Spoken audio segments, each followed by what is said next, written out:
Dasku mumet, dasmu piye. Dasku mumet, dasmu piye. Sebelum kita bahas, kita doakan bagi saudara kita yang mendapat musibah ikan koinya pada mati massal tadi, semoga dilancarkan rezekinya. Oke, mari kita lanjut ke pembahasannya. Penyebab ikan mati satu persatu dan setiap hari ada aja yang mati. Pastinya Anda pernah mengalaminya, terutama waktu Anda baru membeli ikan koi. Maka berikut ini adalah hal-hal penting yang harus Anda ketahui bagaimana penyebab ikan koi mati massal atau mati setiap hari satu persatu. Ada beberapa kemungkinan penyebab ikan koi mati di kolam, yaitu yang pertama, kolam beton atau terpal yang tanpa filterisasi, atau filter yang tidak memadai. Jika kolam Anda tidak dilengkapi filter, maka mau tidak mau Anda harus membuatnya terlebih dahulu. Kalau sudah ada filternya, maka yang Anda periksa adalah volume atau kapasitas ruang filter yang ada di kolam Anda. Coba hitung kembali ruang filter di kolam Anda, apakah sudah cukup memadai dibanding volume air kolam Anda? Dan idealnya ruang filter Anda minimal harus 30% dari volume kolam. Jika volume ruang filter belum memadai, maka kemampuan filter tidak bekerja maksimal dalam menjaga kualitas air. Perubahan ekstrim pada kondisi kolam. Yang dimaksud perubahan ekstrim adalah mengganti air terlalu banyak atau menguras seluruh air kolam dan menggantinya dengan air baru. Koi sangat rentan dengan perubahan air yang mendadak. Jika perlu mengganti air, cukup maksimal 30% saja. Jangan terlalu sering mengganti air, sebaiknya 2 minggu sekali. Asalkan sistem filter Anda sudah cukup memadai kapasitasnya, dan jika filter belum memadai kapasitasnya, maka konsekuensinya adalah Anda harus lebih sering mengganti air, maksimal 20% setiap 2-3 hari sekali. Yang ketiga, mengganti media filter. Perubahan ekstrim lainnya adalah ketika Anda membersihkan atau mengganti media filter secara keseluruhan. Jika media filter sudah tampak kotor atau sudah menyumbat saluran air, maka Anda baru boleh menggantinya dengan yang baru, tapi dengan cara bertahap. Jangan ganti sekaligus, diganti semua secara bersamaan. Misal mau membersihkan filter yang pertama, maka pembersihan filter yang kedua bersihkan setelah 2 minggu kemudian. Yang selanjutnya adalah hujan deras. Musim hujan memang sangat berpotensi mengakibatkan perubahan ekstrim pada kondisi air, terutama para pemilik kolam di luar ruangan. Air hujan mengandung partikel atau zat yang mungkin saja berbeda dengan air kolam Anda, terutama pH. Tapi beda daerah beda air hujan, dan kondisi kolam kita juga berbeda-beda. Ada yang turun melalui talang genteng, ada juga yang turun melalui media-media lain yang membahayakan kondisi kolam Anda. Jika terjadi hujan yang deras dan pH air hujan terlalu rendah atau terlalu tinggi dibanding pH air di dalam kolam Anda, maka akan terjadi perubahan air kolam yang sangat ekstrim dan mendadak. Hal ini membuat ikan koi Anda menjadi tidak nyaman atau stres. Koi stres akan mudah terserang penyakit. Faktor selanjutnya adalah terlalu banyak memberikan pakan. Ikan koi sangat rakus dan nafsu makan yang tinggi. Saya sarankan untuk pemberian pakan secukupnya saja, janganlah berlebihan. Koi hanya butuh pakan seberat 2-3% dari berat tubuhnya. Jika terlalu banyak juga percuma saja, bukan mempercepat pertumbuhan tapi malah terbuang sia-sia menjadi kotoran yang berlebihan sehingga mencemari kolam Anda. Apalagi ada ikan koi yang baru beli. Kalau ada ikan koi yang baru, berilah pakan sedikit-sedikit dulu, sampai 2 minggu barulah kasih pakan secara normal. Untuk yang selanjutnya, ini yang paling sering terjadi kepada penghobi koi, terutama penghobi yang baru mulai memelihara ikan koi, memasukkan ikan baru tanpa melalui proses karantina.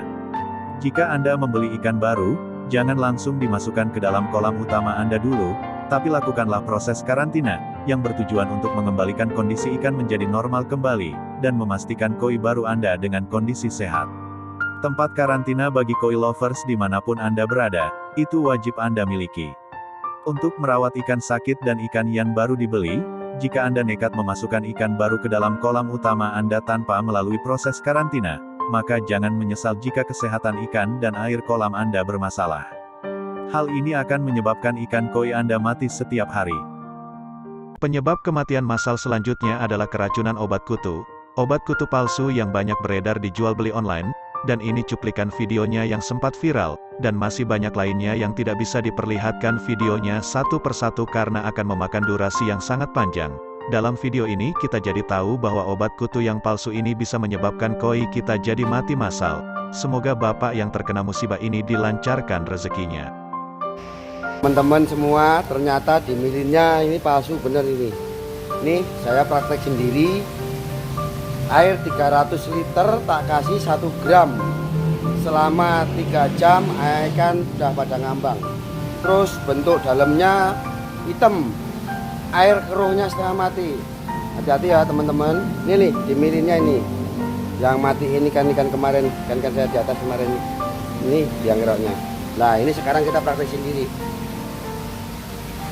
Air 300 liter dimilin 1 gram. Udah celeng selama 3 jam. Udah oleng nih semua nih. Penyebab kematian massal berikutnya adalah padamnya saluran listrik PLN. Dan ini cuplikan video viral selanjutnya. PLN, besok lagi PLN, lebih lama PLN. Rasa ngomong-ngomong pokoknya PLN. Nangis oleh pelorong. Entah lo tak tangis-tangisi. Rongpet, atau saya ketiwa. Sabar ya mas. Semoga ada hikmah di balik semua ini. Dan semoga dilimpahkan rezekinya. Amin. Dan yang terakhir adalah kolam baru. Ini adalah pengalaman buruk bagi para pemula penghobi koi. Khususnya bagi Anda yang mempunyai kolam baru. Yang mana beberapa hari kemudian banyak koi yang mati tanpa diketahui penyebabnya. Mas ikannya mati ini sudah di sananya apa? Pengirimannya ini mati. Sama bongkoi wae lek piye iki? Anjing. Memang secara umum, para penghobi koi tidak sabar dan ingin melihat koi berenang di kolamnya. Padahal jika ingin mempunyai ikan yang sehat, salah satu kuncinya adalah sabar. Tapi aku sudah gak sabar mas. Kesabaranku sudah habis. Bersabar di sini dalam arti untuk memberi kesempatan pada kondisi air kolam agar nyaman untuk dihuni ikan koi. Kolam yang baru memang terlihat bersih dan bening, tapi ingat, koi tidak butuh air yang bening, tapi air yang nyaman buat mereka untuk hidup sehat. Kondisi air baru sangat tidak nyaman untuk ikan koi. Memang di hari pertama sampai hari kedua koi tampak terlihat sehat, tapi sesungguhnya yang terjadi bukan demikian. Meski tampak sehat, koi itu sesungguhnya dalam keadaan stres di dalam kolam baru. Coba perhatikan di hari ketiga dan seterusnya. Tentunya koi Anda mulai menunjukkan gejala terkena serangan penyakit. Dan kemudian akan mati satu persatu. Begini analisanya, kolam yang baru jadi, pastinya banyak tersisa bahan bangunan, seperti serbuk semen, debu-debu dan lain-lain. Belum lagi kalau kolamnya dicat, pasti bau kimianya masih menyengat. Semua itu pastinya tidak nyaman buat ikan koi, walaupun airnya terlihat bening. Yang kedua pada bak filter, yang berisi bermacam-macam media filter yang kondisinya juga masih baru. Yang artinya belum bisa berfungsi secara maksimal untuk menjaga kualitas air. Perlu diketahui, ruang filter dibangun agar dapat berfungsi sebagai sistem filterisasi air, yaitu melalui proses filter kimiawi maupun biologis. Sistem filter yang baik adalah yang mampu menghasilkan proses filter biologi secara optimal, sehingga dapat diandalkan untuk mempertahankan kualitas air. Untuk itulah diperlukan kesabaran agar tidak terburu-buru memasukkan ikan koi, apalagi ikan koi yang bagus dan berharga mahal. Berilah kesempatan pada kolam koi Anda agar menghasilkan proses filtrasi yang baik terlebih dahulu. Untuk kesimpulan dari video ini, untuk menghindari kematian massal di dalam kolam baru Anda. Kamu yang harus bersabar Maimunah, jangan ikut-ikutan ceramah. Iya maaf mas. Pastinya Anda gak mau kan? Baru semangat-semangatnya buat kolam dan kepengen lihat koi dan kasih makan koi yang jinak-jinak malah mati massal. Maka dari itu bersabarlah sebelum memasukkan ikan koi yang bagus dan berharga mahal.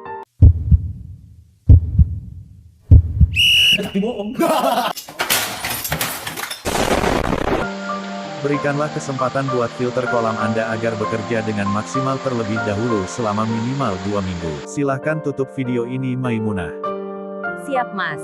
Terima kasih informasinya. Sekian dan terima kasih sudah nonton video ini sampai selesai. Jangan lupa support channel ini dengan cara subscribe, like, dan komen. Terima kasih dan sampai jumpa di video-video selanjutnya.